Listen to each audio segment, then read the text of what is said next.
and it took 40 minutes to get around. Other innovations include Juicy Fruit Gum, Cracker Jack, the Zipper, a little thing called electricity. I think that stayed current. And Pabst Blue Ribbon Beer, originally just called Pabst Beer. They entered into a contest at the fair, and it received a ribbon. So they renamed themselves so we would all know they were an award-winning beer. If you've ever had PBR, you might be wondering, how bad was all the other beer? Well, this is the beer that won. It was a participation ribbon. All of the beers got a ribbon. So the fair lasted for 6 months. 27 million people came, which is roughly half the population of the United States of America. And it paid a profit. So we decided to have another one in 1933 called Century of Progress. And this is what was held on it's known as the museum campus. And that's where you can find the Shedd Aquarium, the Adler Planetarium, the Field Museum, and Soldier Field. Soldier Field has been in the news quite a bit lately. It's where the Chicago Bears play.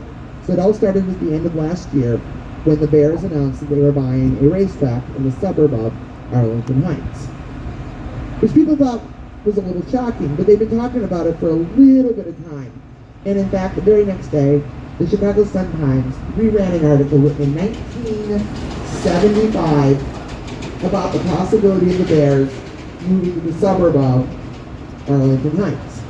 At which point in time, then Mayor Daley said that if they didn't play in the city, they could no longer call themselves the Chicago Bears, leaving Mike Royko, who wrote the article, to wonder if Mayor Daley had perhaps copywritten the word Chicago and just not told anybody.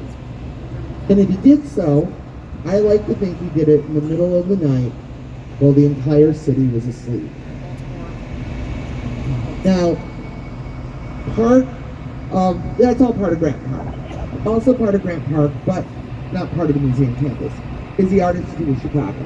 One of the top 10 art museums in the world, largest collection of impressionist art outside of Paris. And then, here's a little bit of trivia. In 1893, in addition to hosting the World's Fair, we also hosted the very first Parliament for World Religion. And it was held at what's now known as the Art Institute of Chicago. And it was there, in that building, here in Chicago, where yoga made its United States debut.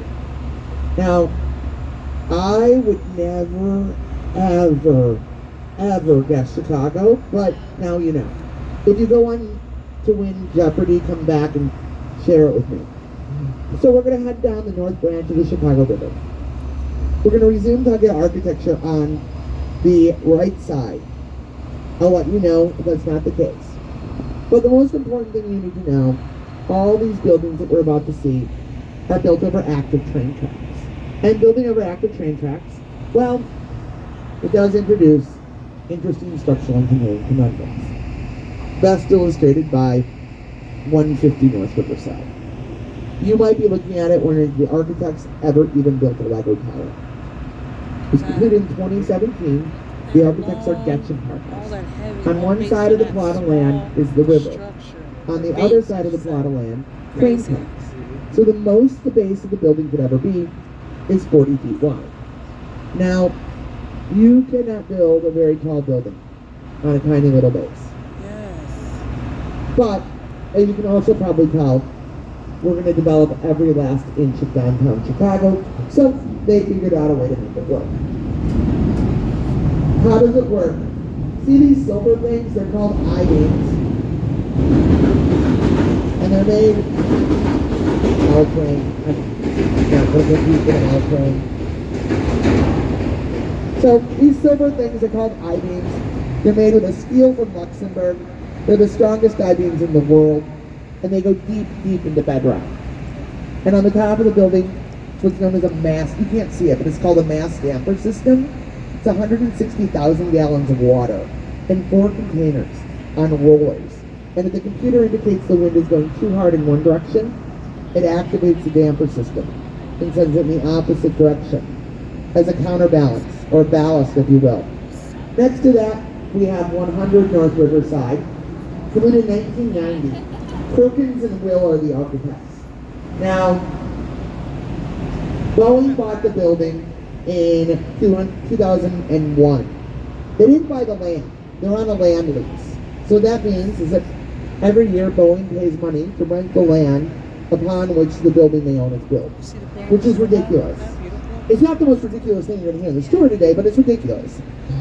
Now you might be thinking, didn't I read that Boeing was relocating their world headquarters to Virginia? And that's true.